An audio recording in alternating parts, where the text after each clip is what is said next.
My hande hef ek op na U.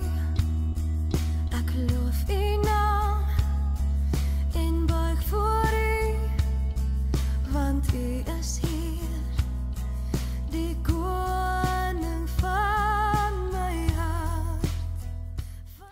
Goeiedag geliefde. Jesus sê dit in Matteus.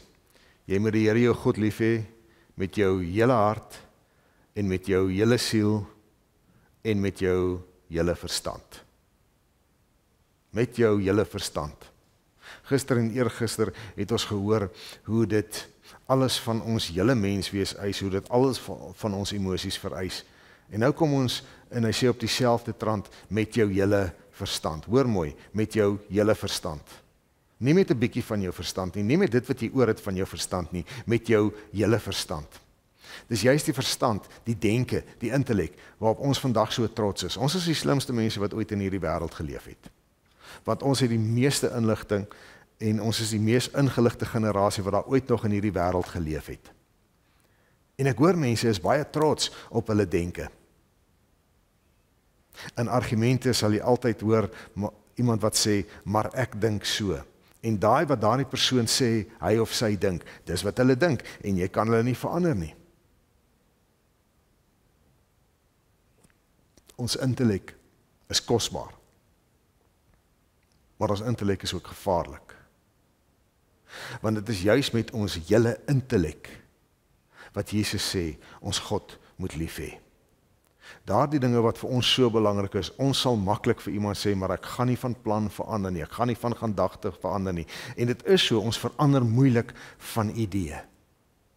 Ons gee moeilik gedagtes, oortuigings op, want ons het dit vir onsself mooi uitgedink.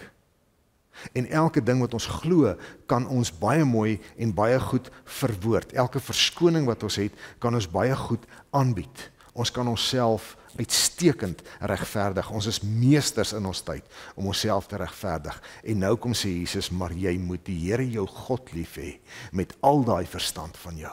En as ons weet dit is agape liefde, 'n liefde wat bereid is om op te gee, dan vra dit vir ons dat wanneer ons gedagtes het wat nie tot eer van God is nie, wat nie gerig is op die liefde van God nie, dan moet ons dit opgee.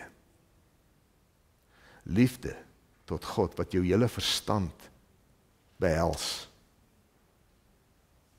is bereid om jou sterkste oortuiging te verander. Om jou sterkste standpunt prys te gee. En dit is waar ons vasdraai. Want ons het al vir onsself in hierdie lewe so 'n klomp goed met die kop uitgewerk, met die intellek uitgewerk, dat as die woord kom en iets anders sê wat in stryd is daarmee, dan soek ons gou-gou 'n manier daarom. Dan soek ons gou-gou verskoning van hoekom dit nie kan gebeur nie. Dan moet jy weet, dan het jy nie God lief met jou hele verstand nie.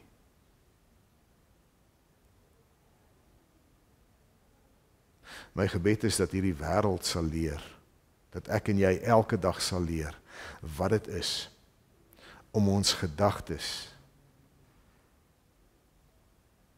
so te maak, so in te rig, so te verander wanneer dit nodig is, dat ons God lief het met ons hele verstand. Mag God daardie liefde ook van jou ontvang. Shalom. My hande